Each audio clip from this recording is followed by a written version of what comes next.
Good morning, good afternoon, and good evening. Welcome back to my channel. And today I'm going to share with you some lessons that I wish I knew when I was in my 20s. And I made this vlog because I think that had I known these lessons back then, I would have gotten better results, or I would have been in a better place, or something related to that. But I also don't dismiss the fact that the mistakes that I've had, or the mistakes that I committed back then, make up who I am today, and that is what I'm sharing with you now. But I also think that if you don't take the time to really contemplate, to evaluate yourself, how you've been for the past few years, all those mistakes, all the experiences you've had will all be useless. So it's really important that we look at ourselves 5 to 10 years back and compare how we've been. So before I start, don't forget to subscribe to my channel, click the like button later on if you like the video, and to click the bell button to get updated with my future videos. So without further ado, let's start.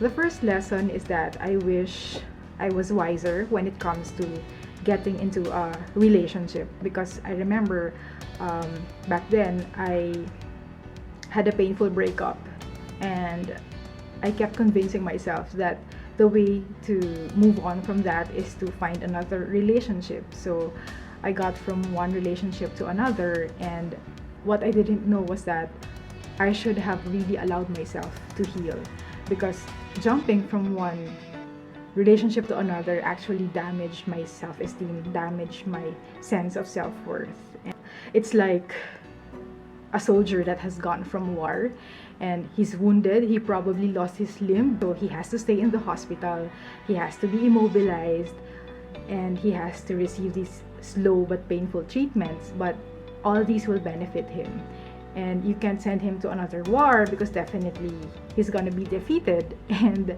I think that is just the best example that I could give in my situation.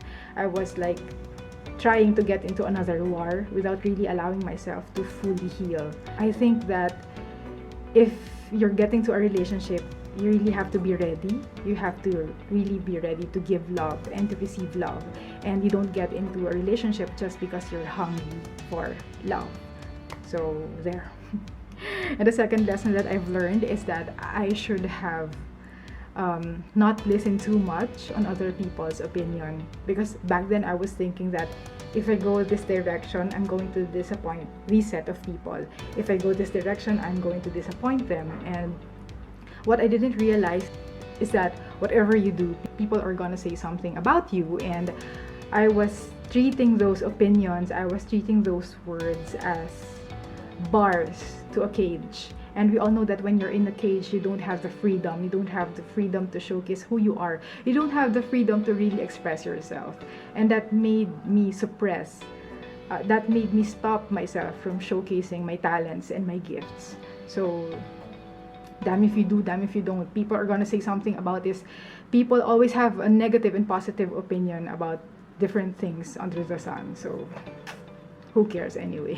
The third is that I wish I would have read more self-help books, because I love reading books. I love fictional books, but all I'm saying is that self-help books sometimes have the answers to your questions about life, and the authors they're actually saving you time from discovering things on your own, because they already have experienced it and they wanted to share it with you. So there, I should have read more self-help books. Although I started reading them when I was in my late 20s, I could have started earlier, because sometimes they have all the answers to all your life questions, all your general inquiries, and they have it there in the bookstore. So, but although reading a book is not for everyone, and of course you have Google, you have the internet, and that's another alternative. So what else? I wish I had used my time well, because we have 24 hours a day, 7 days a week, and we allot almost 8 hours in our job, and we allot some time for eating, sleeping, and we have this thinking that there's just two things in life: work and then you play, work and then you play.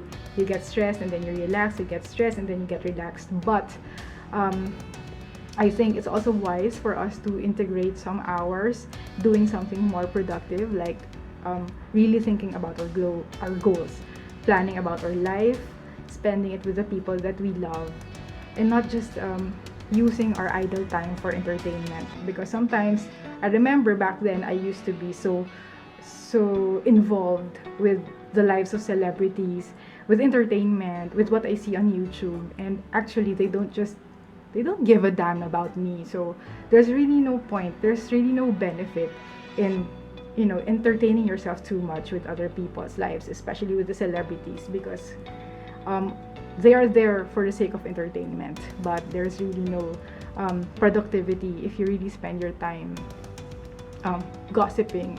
They say that time is a scarce resource, and if you don't spend it well, it's all wasted.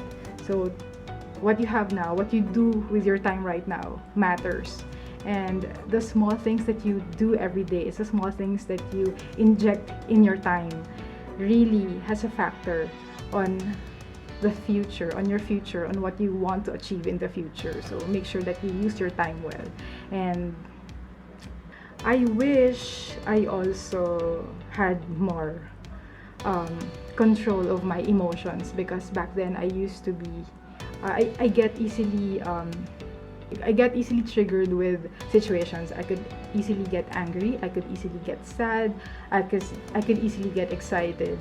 And of course, I'm not telling that you don't feel them. It's right, it's just normal for us to feel these feelings. It's normal for us to acknowledge the feeling, and there's nothing wrong with that. All I'm saying is that sometimes we have this tendency to be overcome by our emotions. So the tendency is that the emotions drive us instead of us driving our emotions.